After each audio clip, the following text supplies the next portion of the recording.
नमस्कार दोस्तों, स्वागत है आपका अपने YouTube channel GS kingdom for exam में। दोस्तों, आज से हम यूपी टेट के लिए ईवीएस मतलब पर्यावरणीय अध्ययन की एक सीरीज स्टार्ट कर रहे हैं, जिसका ये पहला वीडियो है, जिसमें हम पर्यावरण के बारे में बेसिक बातों को समझेंगे कि पर्यावरण क्या है, पर्यावरण के घटक कौन-कौन से होते हैं, पर्यावरण के क्षेत्र क्या हैं। दोस्तों, इस चैनल पर ईवीएस की आपको रेगुलर वीडियोज़ मिलती रहेंगी। तो अगर आप इस चैनल पर नए हैं तो चैनल को सब्सक्राइब करके बेल आइकन को प्रेस कर दें ताकि आने वाली सभी वीडियोज़ की नोटिफिकेशन आपको मिल सके। तो दोस्तों, बिना किसी देरी के आइए स्टार्ट करते हैं आज का अपना लेक्चर। पर्यावरण दो शब्दों से मिलके बना है, परि प्लस आवरण। इतना तो आपको पता होगा कि पर्यावरण जो है वो दो शब्दों से मिलके बना है, परि प्लस आवरण। परि का अर्थ होता है चारों ओर तथा आवरण का अर्थ होता है घेरे हुए। तो इससे पर्यावरण की परिभाषा क्या निकल कर आती है? अर्थात मनुष्य के चारों ओर का वह क्षेत्र जो उसे घेरे हुए है पर्यावरण कहलाता है। परिभाषा क्या बनी? वह क्षेत्र जो मनुष्य को चारों ओर से घेरे हुए है पर्यावरण कहलाता है। अब इसमें सजीव और निर्जीव दोनों आ जाएँगे, चाहे वह चीज़ सजीव हो, चाहे निर्जीव हो। जैसे लकड़ी, टेबल, मेज़, कुर्सी ये सब निर्जीव हैं, लेकिन ये भी पर्यावरण का एक पार्ट हैं। नदियाँ, महासागर, पर्वत, पहाड़, महाद्वीप ये सभी क्या हैं? पर्यावरण हैं। जैसे हवा का गोला जो हमें चारों तरफ से घेरे हुए है, ये भी पर्यावरण है। तो परिभाषा क्या बनेगी? वह सब कुछ जो मनुष्य को चारों ओर से घेरे हुए है पर्यावरण कहलाता है। तो दोस्तों, ये तो था हिंदी शब्द। अंग्रेजी में पर्यावरण को इन्वायरमेंट बोलते हैं। आइए समझते हैं इसकी उत्पत्ति कैसे हुई। इन्वायरमेंट शब्द की उत्पत्ति फ्रेंच भाषा के इन्वायरोनर शब्द से हुई है, जिसका अर्थ है घेरना। ये आपके यूपी टेट एग्जाम में पूछा जा चुका है कि इन्वायरमेंट शब्द की उत्पत्ति किस भाषा से हुई है? तो फ्रेंच भाषा से। आप याद रखिएगा, मोस्ट इंपॉर्टेंट है। आगे समझते हैं हम पर्यावरण संरक्षण अधिनियम 1986 के अनुसार। आइए समझते हैं कि पर्यावरण संरक्षण अधिनियम जो 1986 में आया था, उसके अनुसार पर्यावरण की परिभाषा क्या है? पर्यावरण किसी जीव के चारों तरफ घिरे भौतिक एवं जैविक अर्थात सजीव और निर्जीव दशाएं एवं उनके साथ अंतःक्रिया को सम्मिलित करता है। अर्थात पर्यावरण में जो भी सजीव और निर्जीव होते हैं, वो प्रत्यक्ष या परोक्ष रूप से एक दूसरे को प्रभावित करते हैं और एक दूसरे के साथ अंतःक्रिया करते हैं। उसी को कहते हैं हम पर्यावरण। आइए आगे बढ़ते हैं। अब हम देखेंगे पर्यावरण के घटक कौन-कौन से होते हैं। तो पर्यावरण का जो पहला घटक होता है, उसे हम जैविक घटक कहते हैं, जिसे इंग्लिश में बायोटिक कंपोनेंट्स बोलते हैं। और जो दूसरा घटक होता है, उसे हम अजैविक घटक कहते हैं, जिसे अबायोटिक कंपोनेंट्स बोलते हैं। जैविक घटक का मतलब जिसमें जीवन पाया जाता है, जैसे वनस्पतियाँ, जीव-जंतु, पशु-पक्षी, मानव और अपघटनकर्ता। अपघटनकर्ता का मतलब होता है कवक और जीवाणु, जो सड़े गले पदार्थों को अपघटित करके सरल कार्बनिक पदार्थों में बदल देते हैं, उन्हें ही कहते हैं अपघटनकर्ता। कई बार पूछा जाता है कि जैविक घटक और अजैविक घटक के बीच, इन दोनों के बीच बिचौलिए का काम कौन करता है? तो आपका उत्तर होगा अपघटनकर्ता। ये इम्पोर्टेंट क्वेश्चन था, इसीलिए हमने आपको बता दिया। आगे देखते हैं हम अजैविक घटक क्या होता है। अजैविक घटक को फिर से दो भागों में बांटा गया है, प्राकृतिक और मानव निर्मित। प्राकृतिक में जैसे जिनका निर्माण प्रकृति के द्वारा किया गया है, जिन्हें मनुष्य नहीं बना सकता, जैसे महाद्वीप, महासागर, नदियाँ, पहाड़, झील, मरुस्थल, ये सभी प्रकृति ने बनाए हैं, ये आपको पता होगा, इसीलिए इन्हें प्राकृतिक कहा जाता है। मानव निर्मित जैसे इमारतें, पार्क हो गया कोई, पुल, सड़क, उद्योग आदि जैसे इंडस्ट्री, तो ये सभी इन्वायरमेंट का एक पार्ट हैं, एक हिस्सा हैं, लेकिन इसे मनुष्य ने बनाया है, इसीलिए इसे मानव निर्मित कहा जाता है। आगे देखते हैं हम। अब हम देखते हैं पर्यावरण के क्षेत्र कौन-कौन से होते हैं।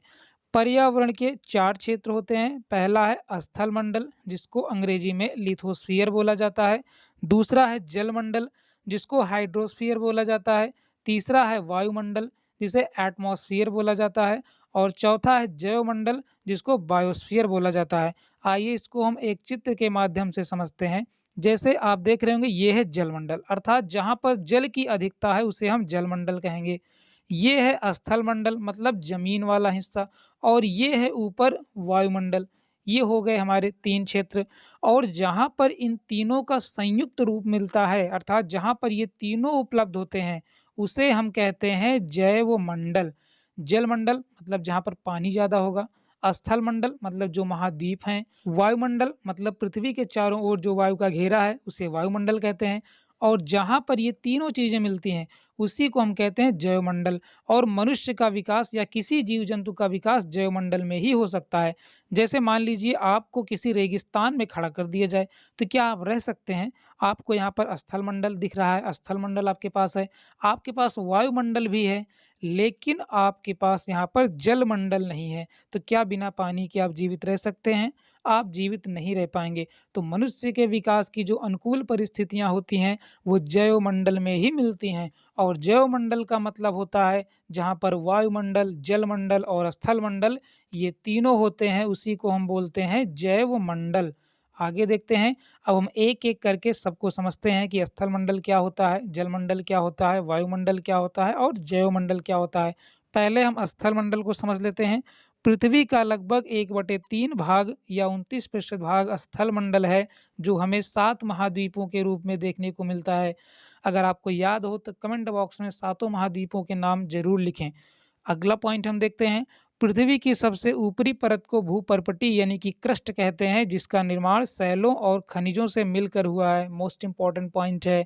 इतना पॉइंट आपको स्थलमंडल के बारे में याद रखना है। आगे देखते हैं हम जलमंडल। पृथ्वी के लगभग 2/3 भाग या 71 भाग पर जल पाया जाता है। इसी जल की अधिकता के कारण पृथ्वी को नीला ग्रह कहा जाता है।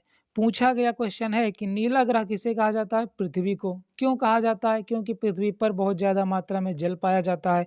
कितना पाया जाता है? तो 71% पृथ्वी पर जल पाया जाता है। जलमंडल के अंतर्गत महासागर, नदियाँ, झील, तालाब, भूमिगत जल आदि को सम्मिलित किया जाता है। भूमिगत जल का मतलब होता है वह जल जो पृथ्वी के नीचे है। जैसे हम ट्यूबवेल और कुआँ के माध्यम से बाहर निकालते हैं, उसे कहते हैं भूमिगत जल। आगे देखते हैं हम अगला पॉइंट, वायुमंडल किसे कहते हैं? कि पृथ्वी के चारों ओर फैले गैस के आवरण को क्या कहते हैं? वायुमंडल कहते हैं। यहाँ आपके दिमाग में क्वेश्चन आता होगा कि ऐसा नहीं हो सकता कि वायुमंडल उड़कर अंतरिक्ष में चला जाए, ये पृथ्वी के चारों ओर ही क्यों रहता है? तो इसका रीज़न है कि पृथ्वी के पास अपना गुरुत्वाकर्षण बल होता है, जो वायुमंडल को अपनी तरफ खींच के रखता है। यह गुरुत्वाकर्षण बल के कारण पृथ्वी के चारों ओर स्थित है। वायुमंडल में सबसे ज़्यादा नाइट्रोजन गैस पाई जाती है 78%। उसके बाद ऑक्सीजन 20.9%, जिसको हम 21% भी बोल देते हैं।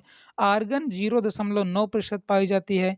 कार्बन डाइऑक्साइड 0.03% पाई जाती है। आप कमेंट करके बताइएगा कि ग्लोबल वार्मिंग के कारण सबसे ज़्यादा उत्तरदायी गैस कौन सी होती है? आप कमेंट कीजिएगा। आगे हम देखते हैं जैवमंडल। जहाँ पर जीवन की अनुकूल परिस्थितियाँ मिलती हैं, उसे ही जैवमंडल कहा जाता है। हमने आपको बताया ना कि जीवित रहने के लिए जलमंडल, स्थलमंडल और वायुमंडल तीनों की आवश्यकता होती है। तो जहाँ पर ये तीनों आपको संयुक्त रूप से मिलेंगे, उसी को जैवमंडल कहा जाएगा।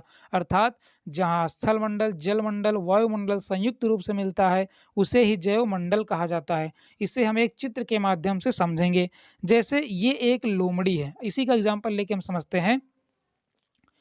अब इसको जीवित रहने के लिए, आवास के लिए स्थलमंडल की भी ज़रूरत है, नहीं तो ये रहेगी कहाँ?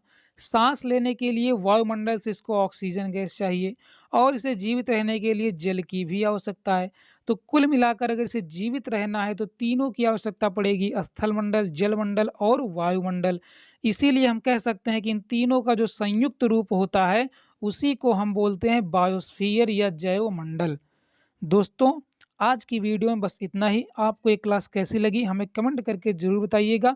ये क्लास आगे भी कंटिन्यू रहेगी और बिल्कुल फ्री रहेगी। आपका पूरा सिलेबस पूरा कराया जाएगा। और अगर आपको किसी और सब्जेक्ट की वीडियो चाहिए तो आप कमेंट कीजिएगा, हम उसकी सीरीज़ भी स्टार्ट करेंगे। दोस्तों, अगर आप इस चैनल पर नए हैं तो चैनल को सब्सक्राइब करके बेल आइकन को ज़रूर प्रेस कर दें। हम मिलते हैं किसी नेक्स्ट वीडियो में, किसी नेक्स्ट टॉपिक पर। तब तक के लिए जय हिंद, जय भारत।